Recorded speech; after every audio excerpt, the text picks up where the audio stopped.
we would get into a juicy Q&A, imminent move to Florida. I've got a confession, it's now officially gone through, and I will touch on a little bit, is how emotionally draining. Good morning everyone, and welcome back to the channel. Welcome back to a brand new video. If you're new here, my name is Lisa, and if you are tuning back in again, then thank you so much for doing so. Can't say how much I appreciate it. So I'm going to do a little bit of a Q&A today. I put out on Instagram and I've had some questions, and I've also had questions kind of along the way that I have answered to the people that have asked the question, but I haven't necessarily told you guys. So I thought we would get into a juicy Q&A about our imminent move to Florida. So keep you up to speed. We are we have applied for an E2 visa. I've got a confession. So I think in the last update I gave you, I said that everything was submitted, and I was actually wrong. Our DS160 had been submitted, and I didn't realise that there's loads of other factors that go with that. So it is now officially, let's turn that off. It's now officially gone through. We've had an email confirmation. Did come back saying 60 days processing time. But I've spoken to another YouTuber who said that hers said that, and she's now up to 90 days. She is on a very slightly different visa to us, so I'm not too sure how that works for us, whether that is just something they're rolling out 60 days and, you know, that isn't actually true. I'm not holding my breath to those 60 days, but yeah, our E2 visa is in. And yeah, now it's just a waiting game. So if you're new, we are planning to relocate to Florida. Now, I guess I've never really said why Florida. I first went when I was 7 years of age, and then I went when I was about 12, 13, and then I went with my husband, and we as a family have been going for around about the last maybe 20 years. It's a place that's always gripped my heart. I can't really say why. I've been to lots of different countries in my lifetime, and there's only really been two countries that have really kind of gripped me, and one not so much as Florida, and that was Cyprus.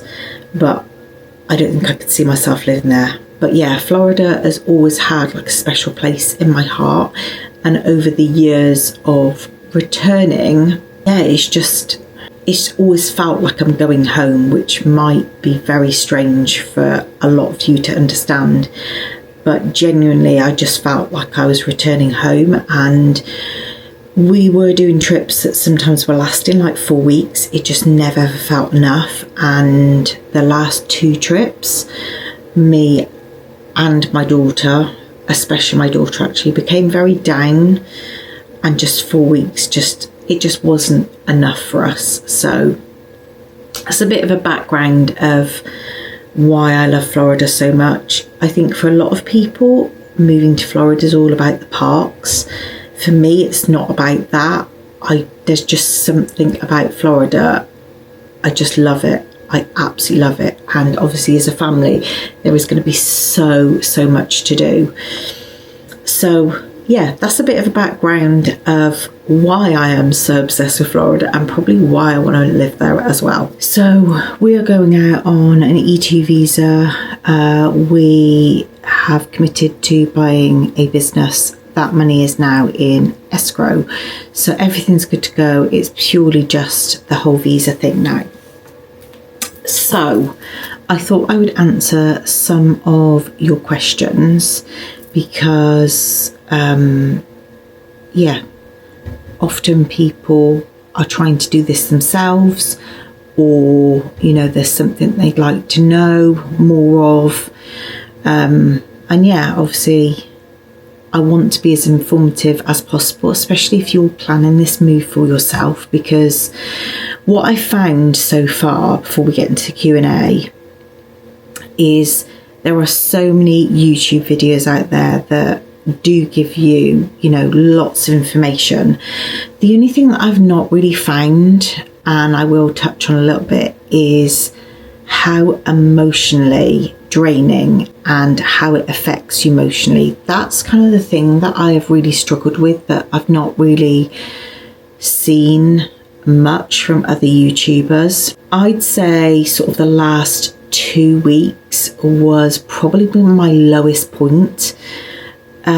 It just felt like it was really dragging on submitting everything to the embassy, and it got to the point where I just felt like it was never actually going to happen.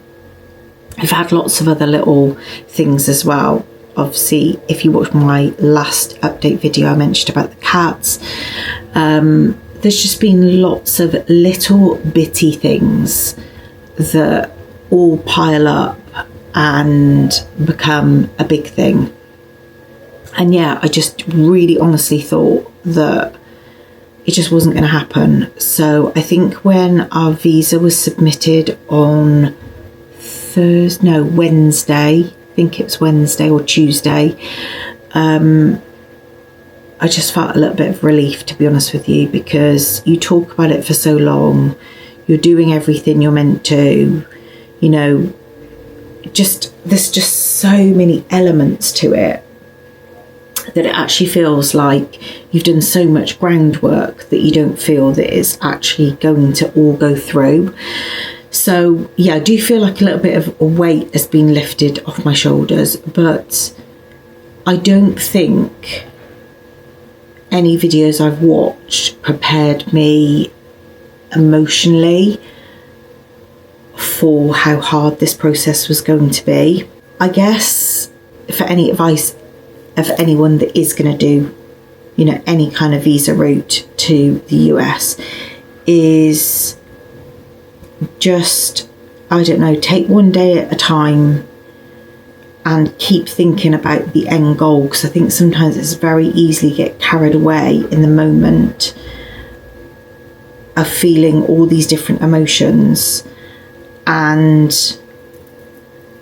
I think sometimes you need to really remind yourself of what you're doing, why you're doing it, what the end goal will look like, just to give yourself a bit of a kick up the backside, really. I think for us, and again, something I've really struggled with, is I've not seen anyone online that's done it exactly the way we have. And I guess if I had have seen that, it would have given me some comfort. Obviously, we sold our house. We've moved out of our house. We've moved into temporary accommodation, and we had to do that to raise the funds to buy the business, to put in escrow. I haven't seen anyone that has done that. And I think I've had so many people mention that I'm brave, and I didn't actually really think of it like that. But actually the way we've gone about it is incredibly brave, because we are potentially set to lose everything if we don't get this visa. But we as a family are just trying to stay really positive and putting all the good feels out there, looking at houses all the time, looking at areas, not thinking negatively. We're just trying to put all that good energy out there and just thinking that everything's going to be okay. But yeah, I think I personally would have found it really useful finding somebody who has done it or is doing it the exact same way we are. But there's always got to be a first person for everything. I'm sure I'm not the first, but maybe the first to document it. But yeah, it's been a lot, but I do feel really settled in this house. Like I said before, the cats are a little bit of an issue at the moment, which we are really talking through. Anyway, let's get into the Q&A. First question. Hi Lisa, have you started looking at things like setting up personal banks, buying cars, etc.? As I keep reading, it's difficult with 0 US credit score. So when we found Carl, who is obviously been doing all of our E2 visa, he put us in contact with a guy called Bill. Now, Bill specialises in health insurance, but his company also deals in all kinds of insurances. And also, we've been talking to the people that we're buying the business off, who have been amazing. So the first thing they've said that we need to do when we get there is get a social security number, and obviously a driver's license as soon as possible. As soon as you've got the social security number, that's going to make things a lot easier. My husband believes that you can open a bank account from this end. I'm not too sure about that. I don't know if you can use our business address for that. That's something we need to look into a little bit more. Bill has talked to us a little bit about cars. He mentioned that we need to get printed off from our current car insurance provider, displaying how many no claims bonus we have, which I think I've got over 20. Well, both me and my husband have got way over 20 years no claims. And I've always protected them. He said that there are some insurance companies out there that will accept that towards lowering like your insurance costs. So we've both done that. We've printed that off. I did that in the old house, and I've got like a file together with like important documents that either I know we will need or we may need. He advised us to rent a car through Truro. I always find that word so difficult to say, Truro, which is basically you are renting somebody else's car, somebody's personal car. So he's advised us to do that initially, and Truro is quite strange. So the longer you essentially rent the vehicle, it just gets cheaper and cheaper and cheaper. So if you do it for like over 6 months, you save yourself like $4,000 or $5,000. It's mental. Now, I think we will need 2 cars. We will see how long we can survive off 1 car. So I think we might initially rent a Truro vehicle. We haven't decided for how long yet. Obviously, we don't want to be paying excessive amounts because we could be using that to buy in a vehicle. But he thinks that's a really good short-term solution, especially until we've got our driving licence and things like that, because you really need to get your driving licence to, have proper, good insurance in America, and to get it maybe a little bit more affordable if you've actually got a US driving license. So yeah, that answers the question about the banks. If obviously we can't do it this end, as soon as we get that end, we will be opening a bank account. We do already have Chase cards. Now I know obviously Chase is an American bank, and obviously ours are English Chase current accounts, but that might be something that again that they see that we've got a Chase card and maybe we can extend from that. I don't know. So with the 0 US credit score, yes, you do go out with 0, but like I said, there are things that you can do, like printing off your no claims, which we've been advised by him could help lower insurance. And I did actually have somebody comment a while back, I think with the presumption that we were going to be getting a mortgage property in Florida. We're not, we're going to be buying outright. We did look into having a small mortgage out in the US. It wasn't something we were definitely going to do. It was something that I didn't want to do, but we were just looking to make our affordability for buying a house a little bit better. You can actually get a mortgage with 0 credit score right there. We spoke to a few of the builders, and you can actually get a mortgage through them. It would be a slightly higher interest rate than, say, somebody who is living in Florida or the US in general. Yeah, we've decided ideally, and I think that is the way we'll go, we want to buy outright. We want to be mortgage free. I think for us, because there are going to be so many costs that we don't pay for in the UK, like the health insurance,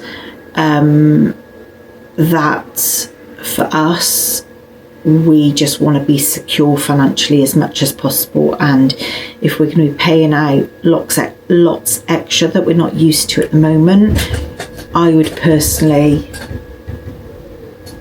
hang on, let me just shut the Velux window.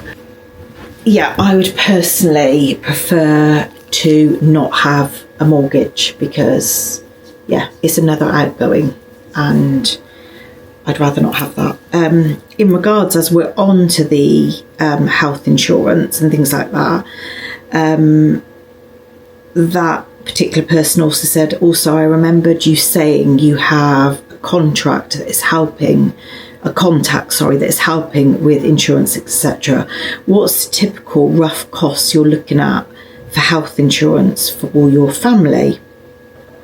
So yeah, like I said, we've got Bill, who he's British as well, but lives in Florida. We got given his number through Carl. We have spoken to him already. So I didn't know this, but counties really determines your health insurance. So from county to county, you could be looking at paying an extra $200 to $300 per month just by living in a certain county. That can obviously play a factor. And another thing that is like an absolute minefield that I just don't understand. So my husband has colitis and is on regular injections. He also takes other medication. I'm on quite a lot of medication. So when we got like a rough health insurance quote to begin with, because obviously we wanted to get an idea of what it was going to cost, I sort of said to Bill, oh, would you need... No, he came back with... he came back with a quote. And I said to him, but you've not asked us for any of our like health issues. And he was like, no, it doesn't work like that in the US. You basically take out a level of insurance. You don't declare any health issues, which I found really strange. Because even travel insurance for us, we have to declare everything, but no, you don't declare anything.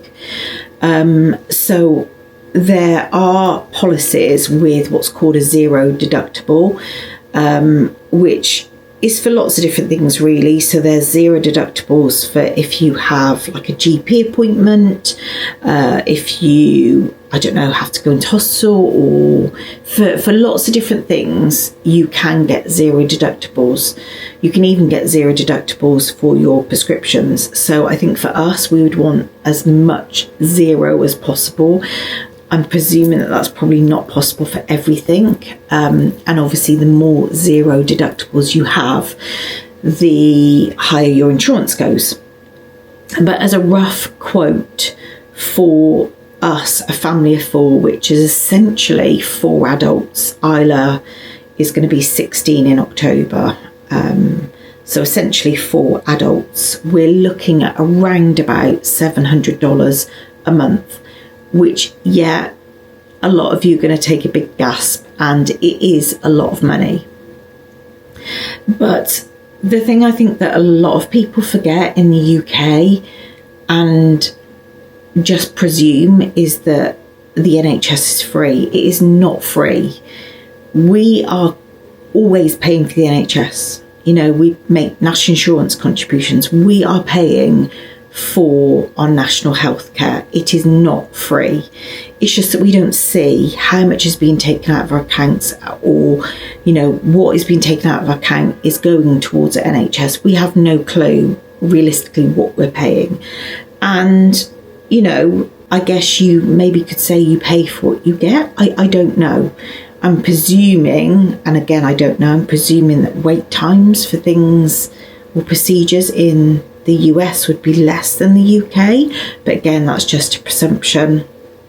But the fact of the matter is that you have to pay for your healthcare in America. So I think between 7 and 750 is probably less than what I was expecting. Actually, I was probably thinking probably $800, anything up to $1,200 a month. That's kind of what I had in my head. Bear in mind, we are talking dollars, we're not talking pounds here. So yeah, it's just something that everyone has to pay. If you're going to move to America, it's something you've got to accept. It might be that if, you know, my husband ever got a job elsewhere, he might get some form of insurance, but, you know, he's got no plans to get a job straight away when we're out there. He'll more be helping with the business or helping us wherever we can.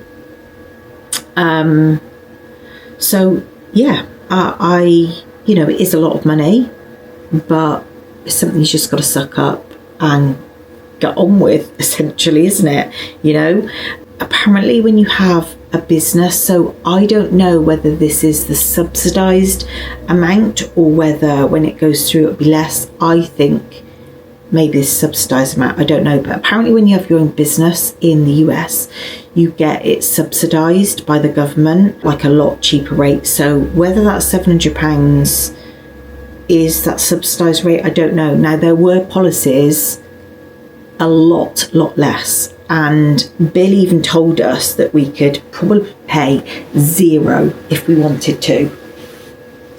But you're not going to get the level of care, are you? And to us, it's really important, not just the level of care, but I don't want to be worrying and thinking, oh God, could we do going to doctors, but it's going to cost me, I don't know, $300 to go and see the GP. I don't really want to be worrying like that. I don't want to be put in that position. It's a bit like, I kind of see it like how we've always done pet insurance. I don't want to take the risk and end up with some hefty bill if, you know, there's something wrong with the cats. I'd prefer to pay and know that if that does happen, then everything's okay. So it's a bit the same with our health insurance. I'm just going to have a swig of my coffee. I don't want to have to worry. I would prefer as much zero deductible as possible. Just for peace of mind, but that's just me, you know. We could probably get a lot less, but I want a really good policy. That's one thing that I don't really want to cut corners with. You know, your health is so important to you. So car insurance and things like that, at the moment, the only kind of like feedback we've got is from the people that we're buying the business from. They've got 2 vehicles and each vehicle costs around $100 a month each. Now, someone's cutting the grass outside. Why? They have been there 5 years, so I am expecting ours to be more than that. I would absolutely love an electric vehicle. I'd like to have one electric and one petrol, but I don't know, I get the impression, especially on Teslas, that the insurance on an electric vehicle is a lot more than a petrol. We're just going to have to like get there, see how we go, put the feelers out, which I suppose is the good thing about having a car through Turo, is you kind of gives you that breathing space to find something and to look more into things. And that's why I think for us, or for anyone making the move, I think it's imperative that you take your US driving license as soon as possible, because I am presuming, and this has got to be the case, that your insurance would be less having a US driving license. So I'm expecting more than £100 a month. But at the moment, for my Tesla, I am paying, well, it actually went up from moving where we were to Worcester. I'm now paying about $130 a month, which is madness, but we won't talk about that because it stresses me out, to say the least. And I didn't start at paying $130 a month either. But yeah, we'll have to just see with that. A lot of these things is a little bit of guesswork, or, you know, estimating to a degree, because until we're actually there, we won't know the exact costs. But I'm just trying to give you like rough ideas. Obviously, don't hold me to any of this. If any of you are planning on a move to Florida and you would like help with your visa, I don't know what else Carl specialises in, but obviously the name of the company is called E2 Visa Express. Now, by the title, I'm presuming it's just the E2s. I don't know if he specialises in anything else. I don't know. But yeah, his company name is E2 Visa Express. They have amazing reviews. And just say, you know, if you do get in contact with him, just let him know that you've come across him via me. In regards to Bill for insurances and things, again, I have spoken to him a couple of times, and I do have a contact number for him. So if anyone again does want it, then, you know, just let me know. Also with our removal company, again, if you want any of those details, just let me know. If I remember, I will try and put all of these details at the bottom. If I happen to forget, then just let me know, or ask the question in the comments, and obviously I'll give the information. And yeah, obviously all word of mouth. Also as well, if you need a US escrow lawyer in Florida, let me know. We got recommended our escrow lawyer through a British realtor who we just happened to come across by accident. Obviously we did all of our like background checks. That's another thing I want to say is I think some people have got worried along the way that we aren't doing checks. My husband is a very, I'm not going to say too much, but he knows his stuff, and nobody needs to worry. We do extensive research, and to a degree there is only so much research you can actually do. You know, if someone's going to be dodgy, they're going to be dodgy no matter how much research you do.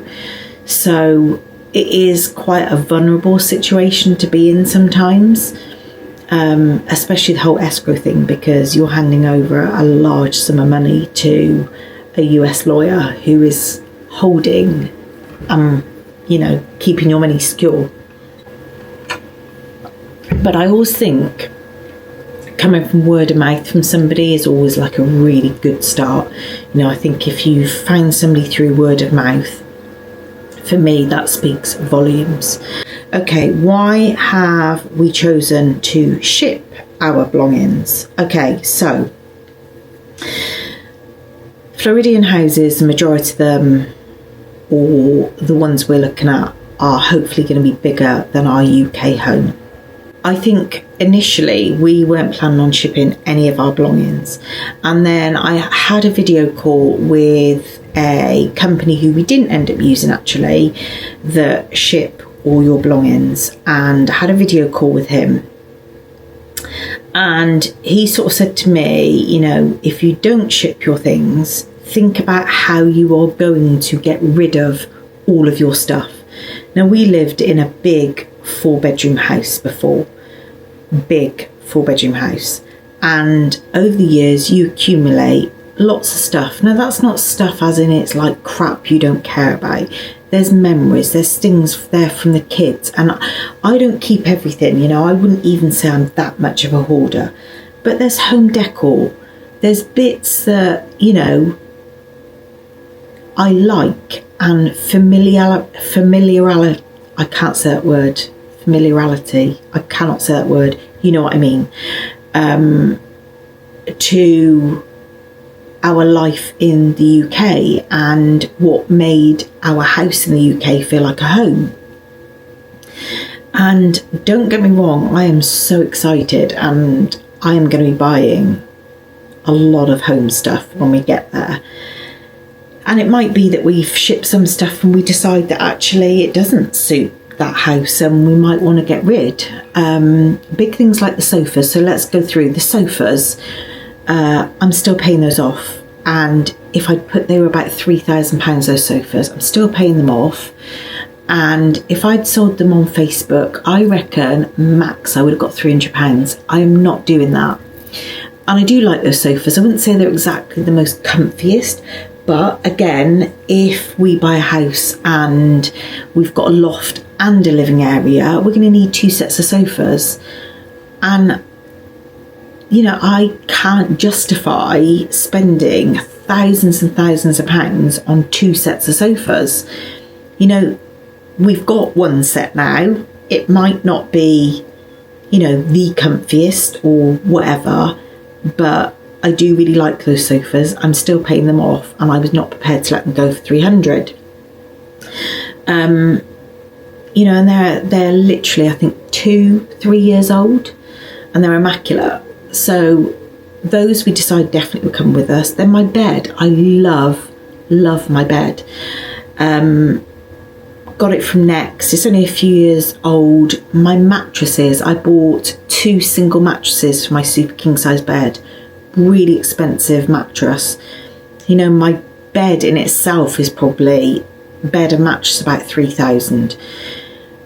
And there's certain things that I didn't want to let go of and that I didn't not want to take. And I also didn't want to get to that end and not have that kind of money and have to buy cheap rubbish to tide us over for, I don't know, a couple of years until we've got money saved. I feel that that's like a waste of money, and there's nothing wrong with our sofas. There's nothing wrong with my bed. I love them.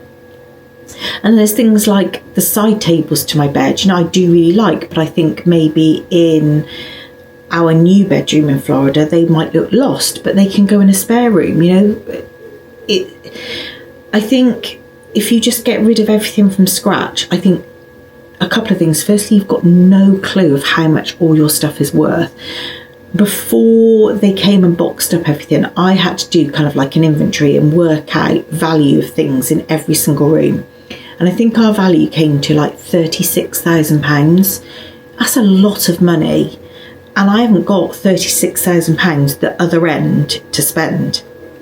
There are certain things like that we've not taken. Like we've bought towels here.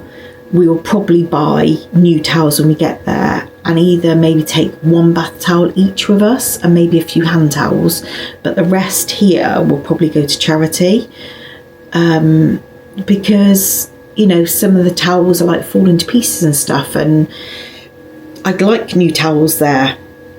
There are certain things that we've not taken that we will purchase there, but there's also a lot of like big items, expensive items. I was not prepared to just like leave. And, you know, I've got so many pictures. I did take majority amount of their frames, and I just like packaged up the actual photos. But there are pictures in frames that, again, I have taken. And it might be, like I said, we get there and there's certain things that I feel don't suit that style of the home. But there is, you know, like a marketplace out there. I can sell stuff. There's charity shops out there, you know. I don't see it as being a waste. We had a 20-foot container and we filled that 20-foot container to its max. And there were certain things that on the day they arrived, you know, I had my swinging chair that I love out in the garden. And I said to them, look, if there's room at the end of it, I will have it on the lorry. If not, I'll leave it behind. Thankfully, there was room for it. But again, it's something I don't need to buy when I'm there, you know. So for us, I think we've done the right thing. And I have no regrets. And for me, I think I would have found it a very, very stressful situation, literally getting rid of all my stuff. We did probably about 4 or 5 car boots. We did endless tip runs, and we hired a skip. And we've still filled a 20-foot container. Now, how would I have got rid of all of that other stuff. You know, I honestly think, and hats off to anyone that manages to do it, but for me, it would have been a tall order that I know I wouldn't have been capable of doing, especially with us both working. And before we moved, my husband was away for like 5 weeks. A few YouTubers that I have watched have become very emotional when they've received their stuff the other end. Now, I don't know emotion wise whether I will feel emotional, but I will be really looking forward to being reunited with all of my stuff that's been in storage, I don't know, in total for probably about 4 or 5 months. I can't wait. So I don't have any regrets at all, and for us, I feel we've done the right thing. And £7,000 to ship, as opposed to its value, or having to replace £36,000 worth of stuff, probably for a lot cheaper stuff, because we wouldn't have got £36,000 for our stuff. We probably would have got a fraction of the amount of money, which then would have meant we wouldn't have had a budget the other end to buy nice stuff.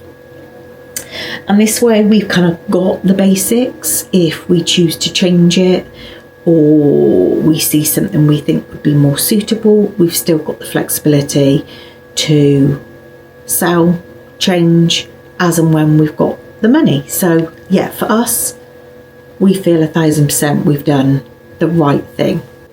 Okay, so somebody asked a question, do you have to live in America for a while to be able to get a mortgage? I've kind of already really covered that.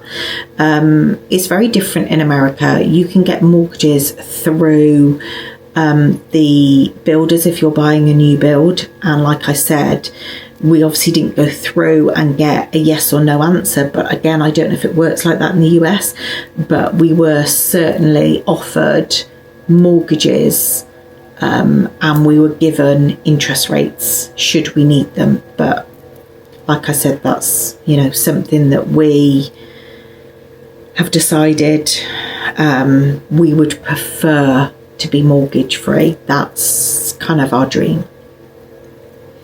Somebody messaged, which is so lush, is Jasper okay? So I don't know, to be honest with you. I think we're going to take him back to the vets. So if you watch like the moving videos, I said that I took him to the vets, I think the first or no, it might have been the second day of moving. Not the second day of moving, second day of their packaging service.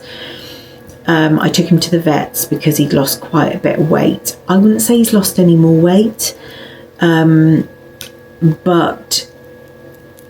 let's just say he's having at times loose bowel movements, not all the time, but sometimes. And I don't really know what that reason is, whether occasionally he's stealing a bit of Louis' wet food and it's not agreeing with him, I don't know, or whether there is something there, I really don't know. He does seem, I don't know, it's really hard to explain. Sometimes he just looks sad. We have bought a dog harness, and we've actually been taking him outside every single day on this harness. He's actually the only cat that will allow us to do that, and he loves it. We take him out in the garden. He hasn't tried jumping the fence. He has gone and over there, and we've just sort of said no, Jasper, and he's been okay. But he kind of just goes out there, sits on the patio or the grass, and he's like just sniffing the air, and yeah, it's really nice. And obviously it's really nice to be able to get him outside. He's the only cat that is allowing us to do that. We would never do that to Gracie because she's too much of a nervy cat anyway. Bindi, we have tried. Bindi went ballistic. In fact, she ran off and managed to get out of the harness like Houdini. God knows how she managed to do it, but yeah. Haven't tried it with Louis. He's can be a feisty cat, and I think he'd probably get clawed if you tried that. I do think at this point we are planning on rehoming Louis. We found a lovely lady, which I mentioned in a previous video, And yeah, she's more than happy to have Louis. We did ask her about Louis and Jasper so that we could keep the boys together, but she's only willing to take on one more, and that's absolutely fine. And my reasoning behind Louis is a couple of things. Firstly, he is 14. He is quite a sprightly cat, but he is still 14, and he does not travel well at all. And I mean, I've never seen a cat like it. He gets so stressed in the car, in the cage, full stop. And I just feel, and thinking about him and not my own needs of missing him and things like that, I just feel it would be unfair. I really do. You know, coming here was like a 50-minute drive. That's probably the longest he's ever been in the car for, and he just didn't cope well. He was panting like a dog. It was horrible to see. And I hate to think how long in total in a day he would end up being in a flight cage for. And yes, they are a lot bigger, but he would probably be in it for quite a long period of time. And if he wasn't in that, and he was, you know, at the airport in a bigger cage, he's still in a cage, which he just doesn't like. And then there's all the thing of boarding the aircraft, you know, like obviously we saw Grace's journey. So, and it was really nice to have those recordings to know exactly what the process is. They are literally just put on a pallet, and a forklift truck drives them onto the runway and loads them up onto the aircraft. I was actually really shocked when I saw about Gracie, but I'm glad I had those videos because I totally know what that process is. And I just don't think Louis, I mean, Bindi and Gracie are going to be freaked out. They're going to be, any cat would be. I just really don't think Louis would cope. And I think because of his age as well, you know, it seems so unfair to put him through that. And he's always been an outdoor cat and thrives off being an outdoor cat. Like, he loves hunting. And although we are hoping eventually to have some kind of I don't know, like, so either like some kind of enclosure or having some kind of fencing that goes up and then angled so the cats can't climb up, which I've seen in this country on a few videos. It basically is just this like mesh metal fencing that goes up and then it's angled so that cat, even if they were to claw up, they would hang. They can't physically get up and over. That's our plan eventually. We would like so that the cats can at least go out in the garden. We'll never ever let them out past the garden. It's just not safe in Florida. But, you know, the end goal would be that they can be out in the garden. Louis has always been the hunter. You know, he just loves hunting animals. And there's also something else about Louis, which we've always joked as a family. And that is, he always seems to like strangers way more than us. Like any stranger that comes in our home, or, you know, the lady that, you know, used to feed our cat, he is all over them. Like all over them. Like, just shows them so much love. And we've always joked and said, oh my God, he literally prefers everyone else apart from us. So I don't have any qualms about him, with him like missing us or being sad. I think genuinely he'd be leading his best life. So yeah, I'm not worried about him. So I think the decision is that we will end up rehoming him to this lady who, you know, is an older lady, not like really old, but I get the impression that she's probably home a lot. And then we just got to make a decision about Jasper, really. I think I've answered nearly all the questions. There's like been a few like along the way. I just want to say that I know I've had a lot of new people join my channel for the whole E2 visa route and our journey to Florida. So I just want to say a massive thank you and hello to all of, my new subscribers. If you don't have your notifications on, please do so, because then you are notified, when I do upload. And something else, like, obviously I've got access to all of the data. The percentage of people that are subscribed to my channel is so tiny compared to the people that watch my channel. And it really isn't that big a deal just clicking subscribe, It really isn't that big a deal for you, but for me it just means so much, and would just help me out so much, I can't tell you. So yeah, if I could see that subscribe list going up and knowing that the people who are watching my channel have subscribed, it would just mean so much to me. I'm not going to bang on about it, but yeah, it would mean a lot. And yeah, I really love making all these videos. It's obviously a huge part of my life at the moment. I am trying to do like the odd haul and shop me and things like that, but obviously I don't need loads of stuff. I bought a few bits. I bought a dress yesterday. I bought a few bits, which maybe I'll do like a haul of a few bits that I have bought recently. Maybe I'll do that in the next video.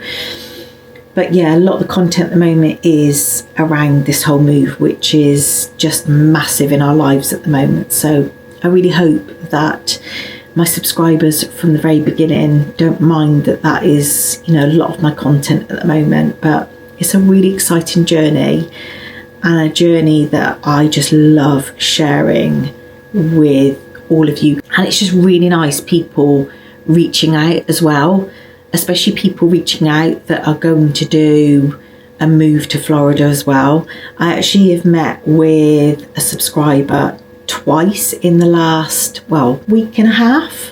We've met up twice. Her name is Sarah and she is lush.